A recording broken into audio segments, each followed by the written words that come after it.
வந்து பாத்தீங்கன்னா இப்ப சமீபத்துல ஒரு கான்ட்ராவர்சியா இருக்கு என்ன அப்படின்னு பாத்தீங்கன்னா இந்த சிசாட் எக்ஸாம் வந்து எழுதுறதுல வந்து இந்த ஆங்கிலம் வந்து தவிர்க்கணும் அப்படிங்கிற மாதிரியான ஒரு கோரிக்கைகளை இந்த தேர்வாளர்கள் வந்து முன்வைத்தாங்க. இதை தொடர்ந்து ஒரு கமிட்டி ஆரம்பிக்கப்பட்டிருக்கு. தற்போது இதனுடைய நிலவரம் எப்படி இருக்கு?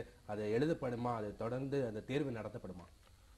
ஆக்சுவலாக வந்து இதில் என்னென்னா இந்த சிசாட் எக்ஸாமினேஷன் சொல்கிற அந்த பேப்பர் 2 எக்ஸாமினேஷனில் வந்து மேத்தமெட்டிக்ஸ் அதாவது quantitative aptitude, test of reasoning, அப்புறம் data interpretation and problem solving, அப்புறம் வந்துட்டு the questions relating to decision making எல்லாம் இருக்கும். இதில் வந்து பெரும்பாலான கேள்விகள் வந்து ஆங்கிலம் சார்ந்து வர்றதுனால ஹிந்தி மற்றும் இந்த ரீஜனல் லாங்குவேஜஸ் மீடியமில் படித்த மாணவர்கள் வந்து எங்களால் வந்து இந்த ஆங்கிலம் அப்படிங்கிறது ஒரு ப்ரீ ரெக்விசிட் ஆயிடுது, அதனால் எங்களால் வந்து ப்ரிலிமினரி லெவல் கூட தாண்ட முடியலன்றது ஒரு கான்ட்ரவர்சியாக சொல்லிட்டு இருந்தாங்க.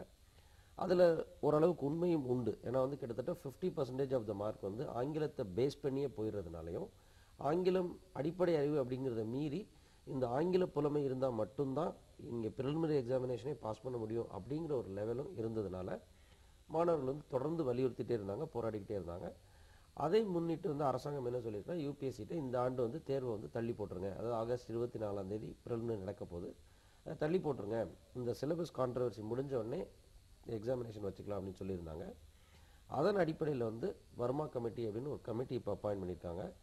அந்த கமிட்டிக்கு வந்து கவர்மெண்ட் வந்து ஒரு வார காலம் டைம் கொடுத்துருக்காங்க. இந்த ஒரு வார கால அவகாசத்துக்குள்ளே அந்த கமிட்டி வந்து தன்னுடைய பரிந்துரைகளை கொடுக்கணும்.